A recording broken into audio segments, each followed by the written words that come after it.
जंगल के सुनसान इलाकों में हर कदम पर खतरा छिपा होता है, इसलिए ऐसी जगहों पर जाने से पहले इंसान को 100 बार सोचना चाहिए। आज की कहानी एक ऐसी लड़की की है जो सिर्फ रोमांच की तलाश में ऐसी मुसीबत में फंस जाती है जहाँ से जिंदा निकलना लगभग नामुमकिन लगने लगता है। कॉलेज की पढ़ाई खत्म करने के बाद डेजी दूसरे शहर में नौकरी के इंटरव्यू के लिए निकलती है, लेकिन सीधा हाईवे पकड़ने के बजाय वह एडवेंचर के चक्कर में जंगलों और पहाड़ी रास्तों से होकर जाने का फैसला करती है ताकि रास्ते के खूबसूरत नजारे देख सके। शुरुआत में सब कुछ सामान्य लगता है, लेकिन कुछ ही देर बाद नेविगेशन उसे बार बार अलग अलग दिशाओं में घुमाने लगता है। कभी बाएं मुड़ो, कभी दाएं। धीरे धीरे डेजी ऐसे इलाके में पहुंच जाती है जहां आगे कोई रास्ता ही नहीं बचता। घबराकर वह वापस लौटने की कोशिश करती है, लेकिन नेविगेशन लगातार यू टर्न लेने को कहता रहता है। अब हालत ऐसी हो जाती है कि वह न आगे जा सकती है और न पीछे लौट सकती है। बार बार की गलत दिशा से परेशान होकर डेजी आखिरकार नेविगेशन पर भरोसा करना छोड़ देती है और पुराने तरीके से नक्शे को देखकर रास्ता खोजने लगती है। तभी अचानक एक बड़ा ट्रक उसके सामने आकर रुकता है। डेजी पहले ही सतर्क हो चुकी थी क्योंकि वह अकेली थी और जगह भी सुनसान थी। ट्रक में बैठे आदमी ने उसकी परेशानी सुनी और बड़े प्यार से नक्शे पर रास्ता समझाने लगा। पहली नजर में वह मददगार इंसान लग रहा था, लेकिन तभी डेजी नोटिस करती है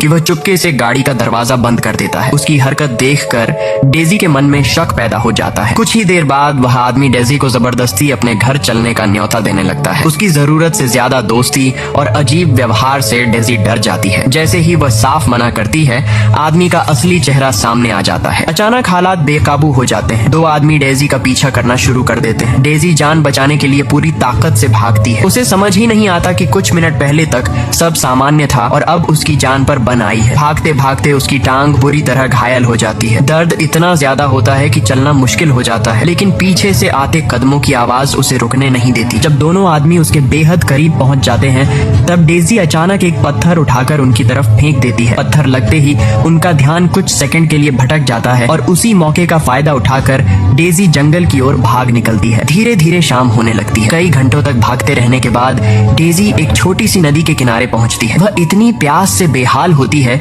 कि पानी साफ है या गंदा इसकी परवाह किए बिना सीधे पीना शुरू कर देती है। सामने फैला घना जंगल उसे पूरी तरह अकेला और असहाय महसूस करवाता है। उसके चेहरे पर डर साफ दिखाई देता है, लेकिन फिर भी वह खुद को हिम्मत देती रहती है कि उसे किसी भी तरह यहाँ से निकलना होगा। रात होने पर वह जंगल में एक छिपी हुई जगह ढूंढकर वहीं रुक जाती है। पूरी रात वह डर के साए में बिताती है, लेकिन किस्मत से उस रात कोई हमला नहीं होता। सुबह होते ही उसे अपनी घायल टांग की चिंता सताने लगती है। संक्रमण से बचने के लिए वह नदी के पानी और एक सॉफ्ट ड्रिंक से घाव साफ करने लगती है। दर्द से उसकी हालत खराब हो जाती है, लेकिन फिर भी वह हिम्मत नहीं हारती। हालांकि जल्दबाजी में वह एक बड़ी गलती कर बैठती है। उसके घाव से निकला खून पास की पत्तियों पर लग जाता है। उधर वे दोनों आदमी अभी भी उसे ढूंढ रहे थे। अपने अपराध को छिपाने के लिए वे वापस उसी जगह आते हैं जहां डेजी की कार खड़ी थी। फिर वे उसकी गाड़ी लेकर नकली एक्सीडेंट का सीन बनाने की तैयारी करते हैं ताकि पुलिस को लगे कि लड़की की मौत हादसे में हुई है। दूसरी तरफ डेजी की हालत लगातार बिगड़ती जा रही थी। उसकी टांग सूज चुकी थी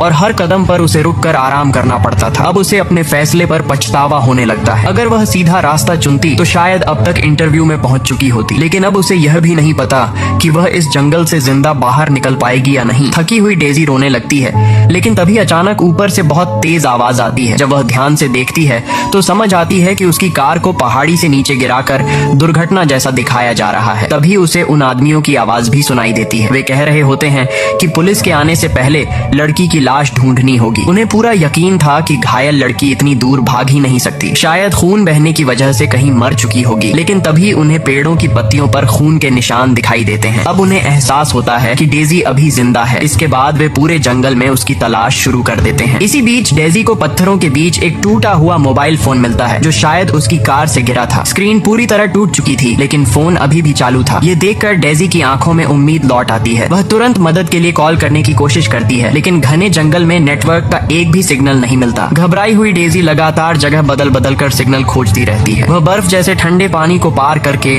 सामने पहाड़ी पर भी जाती है, लेकिन हर कोशिश बेकार साबित होती है। तभी फोन की बैटरी खत्म हो जाती है और मोबाइल बंद हो जाता है। अब डेजी पूरी तरह टूट चुकी थी। भूख, ठंड, दर्द और डर ने उसके शरीर को कमजोर कर दिया था। कई दिनों की थकान और तनाव के बाद आखिरकार उसका शरीर जवाब दे देता है और वह बेहोश होकर गिर पड़ती है। जब उसे होश आता है तो वह खुद को एक अजनबी जगह पर पाती है। उसकी टांग पर पट्टी बंधी हुई होती है, जैसे किसी ने उसका इलाज किया हो। डेजी धीरे धीरे उठकर बाहर निकलने की कोशिश करती है, लेकिन तभी एक आदमी कमरे में दाखिल होता है। उसे देखते ही डेजी डर जाती है। अब वह किसी अजनबी पर भरोसा करने की हालत में नहीं थी। वह तुरंत पास पड़ा एक औजार उठा लेती है और आदमी को चेतावनी देती है कि वह उसके करीब आने की कोशिश न करे। डर और घबराहट ने उसके दिमाग पर पूरी तरह कब्जा कर लिया था, इसलिए सामने वाला इंसान चाहे जितनी सफाई देता रहे, डेजी अब किसी की बात मानने को तैयार नहीं थी। डेजी ने घबराहट में पास रखा एक डिब्बा उठाया और उसमें भरा सफेद पाउडर सीधे उस आदमी के सिर पर फेंक दिया। अगले ही पल आदमी दर्द से चीख उठा। असल में वह कोई साधारण पाउडर नहीं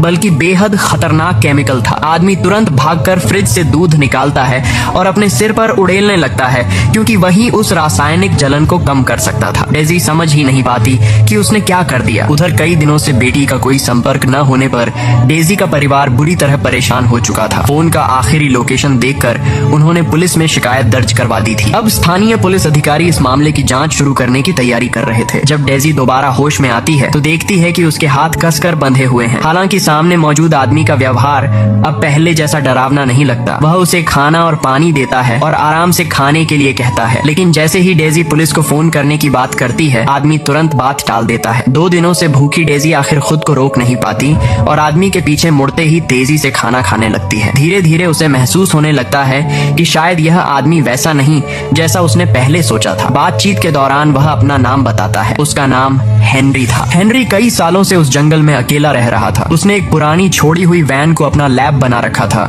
जहां वह ड्रग्स बनाने का काम करता था। जब डेजी अपनी पूरी कहानी उसे सुनाती है तो हेनरी तुरंत समझ जाता है कि उसका पीछा करने वाले वे दोनों आदमी कौन थे। तभी बाहर अचानक कोई आवाज आती है। हेनरी का चेहरा गंभीर हो जाता है। उसके हाव भाव देखकर डेजी समझ जाती है कि बाहर वही लोग होंगे जिनसे वह जान बचाकर भागी थी। और सच में बाहर वही दोनों आदमी थे। असल में जंगल में रहने वाले सिर्फ यही 3 लोग थे और कई सालों से साथ काम कर रहे थे। हेनरी ड्रग्स तैयार करता था और बाकी दोनों आदमी माल सप्लाई करने का काम करते थे। लेकिन इस बार वे व्यापार के लिए नहीं आए थे। वे खास तौर पर घायल लड़की को ढूंढने निकले थे। हेनरी उन्हें अंदर आने से रोकने की पूरी कोशिश करता है। वह बहाने बनाता है, बात घुमाता है, लेकिन आखिरकार दोनों जबरदस्ती अंदर घुस जाते हैं। हैरानी की बात यह थी कि अंदर कोई नहीं था। उनके ध्यान भटकते ही हेनरी जल्दी से खाना और पानी छिपा देता है और कमरे में मौजूद हर सबूत मिटाने की कोशिश करता है। सब कुछ इतना सामान्य लग रहा था कि दोनों आदमियों को कोई शक नहीं हुआ। असल में उनके आने से पहले डेजी ने अपनी समझदारी से खुद को बचा लिया था। उसने कमरे में मौजूद केमिकल्स को पानी के साथ मिलाकर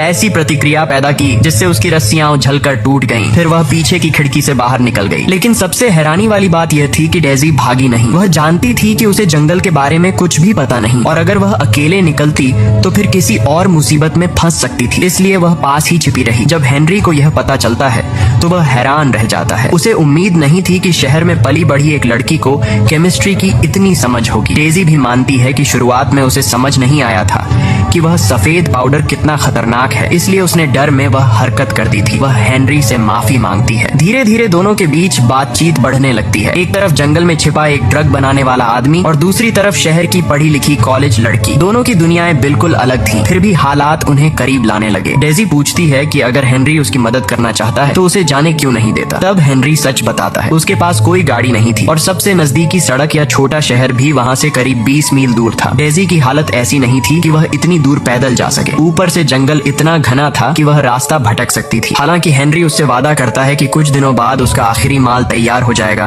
और तब वह खुद उसे वहाँ से बाहर ले जाएगा। ये सुनकर डेजी को पहली बार थोड़ा सुकून मिलता है। दिन गुजरने लगते हैं और दोनों के बीच भरोसा बढ़ता जाता है। कई बार जब डेजी अकेले बाहर निकलती तो हेनरी बहुत गुस्सा हो जाता, क्योंकि उसे डर था कि कहीं वे दोनों आदमी उसे फिर न पकड़ लें। लेकिन डेजी को परेशान देखकर उसका गुस्सा तुरंत शांत भी हो जाता। एक दिन डेजी के पूछने पर हेनरी उसे जंगल से बाहर निकलने का सबसे छोटा रास्ता भी बता देता है। अब डेजी का भरोसा उस पर पूरी तरह बनने लगा था, लेकिन अभी भी उसे यह नहीं पता था कि असली खेल क्या है। फिर एक दिन अचानक एक पुलिस अधिकारी वहाँ पहुँचती है और सारी सच्चाई सामने आने लगती है। असल में हेनरी और वे दोनों आदमी उसी महिला अधिकारी के लिए काम करते थे। वही इस पूरे नेटवर्क की असली सरगना थी। उसकी सुरक्षा में वे दोनों आदमी सालों से जंगल में लड़कियों का शिकार करते आ रहे थे। न जाने कितनी मासूम लड़कियां उनकी वजह से गायब हो चुकी थी। जब डेजी पहली बार जंगल में पहुंची थी तब मैट और उसका साथी एक लाश छिपा रहे थे। उन्हें लगा कि डेजी ने सब कुछ देख लिया है, इसलिए वे उसे ढूंढकर मार देना चाहते थे ताकि कोई गवाह न बचे। इस बार भी महिला अधिकारी उसी वजह से वहां आई थी, लेकिन हेनरी किसी भी कीमत पर उसे घर के पास नहीं आने देना चाहता था। वह डेजी को बचाने की कोशिश कर रहा था। मजबूर होकर अधिकारी को वापस जाना पड़ता है। कुछ देर बाद मैट माल लेने आता है। जाते जाते वह बड़ी शान से पुलिस अधिकारी द्वारा दिया गया जैकेट दिखाता है। तभी अचानक उसकी नजर सीढ़ियों पर पड़े पैरों के निशानों पर जाती है। वहाँ दो अलग अलग आकार के निशान साफ दिखाई दे रहे थे। मैट तुरंत समझ जाता है कि यहाँ कोई और भी मौजूद है, लेकिन वह जाहिर नहीं होने देता। वह ऐसे व्यवहार करता है जैसे उसने कुछ देखा ही ना हो। दूसरी तरफ हेनरी को अंदाजा तक नहीं होता कि मैट सब समझ चुका है। उस रात हेनरी और डेजी जंगल से भागने की योजना बना रहे होते हैं। तभी अचानक मैट कमरे में घुस आता है। स्थिति बेहद खतरनाक हो जाती है। तभी हेनरी अचानक चालाकी से खेल पलटने की कोशिश करता है। वह कहता है कि लड़की को अभी मारना सही नहीं होगा। पिछले कुछ दिनों में उसने उसे पूरी तरह अपने काबू में कर लिया है और अब वह काम में उसकी मदद भी कर सकती है। अपनी बात साबित करने के लिए वह डेजी को सबके लिए कॉफी बनाने का आदेश देता है। डेजी तुरंत उसकी आंखों का इशारा समझ जाती है। वह चुपचाप कपों में कॉफी डालते हुए उनमें एक खास केमिकल मिलाने लगती है और ऐसे दिखाती है जैसे सब कुछ बिल्कुल सामान्य हो। डेजी ने कॉफी के कप माइक्रोवेव में रख दिए। पूरा काम उसने इतनी चालाकी से किया कि मैट और उसके साथी को जरा भी शक नहीं हुआ, लेकिन जैसे ही उन्हें कुछ गड़बड़ महसूस हुई तब तक बहुत देर हो चुकी थी। अचानक जोरदार धमाका होता है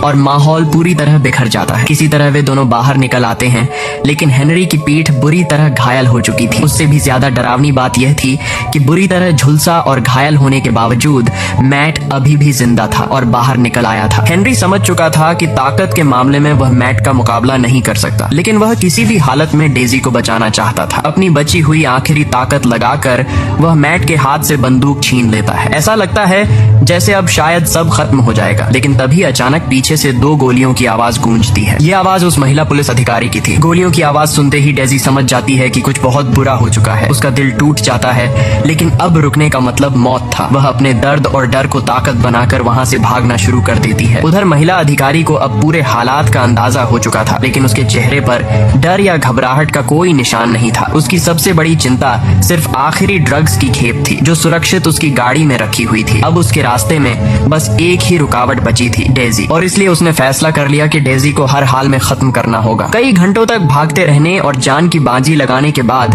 आखिरकार डेजी किसी तरह मुख्य सड़क तक पहुंच जाती है, लेकिन उसकी किस्मत इतनी खराब थी कि वहां उसे वही महिला अधिकारी मिलती है। हालांकि डेजी ने उसे पहले कभी देखा नहीं था, लेकिन उसे उसकी आवाज याद थी। जब वह पहले हेनरी के घर में छिपी हुई थी तब उसने उसी महिला को हेनरी से बात करते सुना था। इसलिए जैसे ही अधिकारी ने पहली बार उससे बात की, डेजी तुरंत समझ गई कि अब वह बहुत बड़े खतरे में है। महिला अधिकारी बंदूक के दम पर उसे अपने साथ ले जाती है। दोनों एक नदी के किनारे पहुंचते हैं। अब अधिकारी अपनी आखिरी योजना पूरी करने वाली थी। डेजी कितनी भी मिन्नतें करे, वह महिला बिल्कुल पत्थर दिल बनी रहती है। डेजी समझ चुकी थी कि अधिकारी उसे मारकर उसकी मौत को डूबने का हादसा दिखाना चाहती है। जब डेजी पानी में उतरती है, शायद वही उसकी आखिरी उम्मीद थी भाग निकलने की, लेकिन अधिकारी पहले से तैयार थी। वह तुरंत डेजी को पकड़कर बेरहमी से पानी में धक्का दे देती है। कमजोर और घायल डेजी उसकी ताकत के सामने टिक नहीं पाती। वह बार बार खुद को छुड़ाने की कोशिश करती है, लेकिन हर कोशिश बेकार साबित होती है। धीरे धीरे उसकी सांसें टूटने लगती हैं। लेकिन तभी मौत और जिंदगी के बीच के उस आखिरी पल में डेजी को याद आता है कि उसने लैब से एक छोटा सा औजार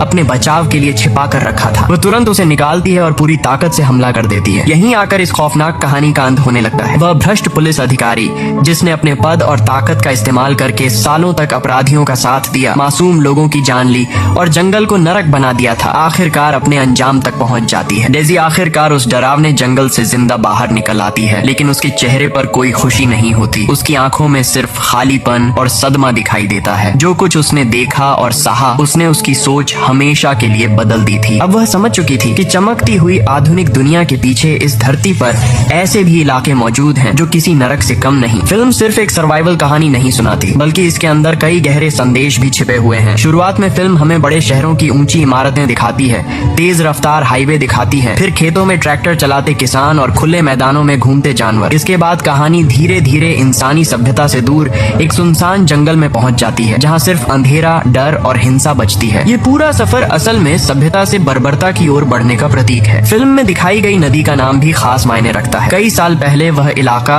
एक औद्योगिक खनन क्षेत्र हुआ करता था। पहाड़ों की लाल मिट्टी की वजह से नदी का पानी लाल दिखता था, इसलिए उसका यह नाम पड़ा। लेकिन समय के साथ वह जगह वीरान हो गई। अब वहाँ कोई नहीं जाता। धीरे धीरे वह पूरा जंगल कानून और सभ्यता से कटकर ऐसी जगह बन चुका था जहाँ इंसानियत का कोई मतलब नहीं रह गया था। फिल्म आखिर में एक बहुत गहरी बात कहती है। हम सोचते हैं कि इंसान आधुनिक तकनीक और विकास की तेज सड़क पर बहुत आगे निकल चुका है, लेकिन सच ये है कि इंसान की भावनाएं, उसकी सोच और उसकी इंसानियत उतनी तेजी से विकसित नहीं हो पाई। तकनीक आगे बढ़ गई, लेकिन इंसान के अंदर छिपी हिंसा, लालच और अंधेरा अभी भी वहीं का वहीं है। शायद यही कारण है कि आधुनिक दुनिया के बावजूद इंसान आज भी अपने भीतर के जंगल से पूरी तरह बाहर नहीं निकल पाया है। ये मूवी यही समाप्त हो जाती है।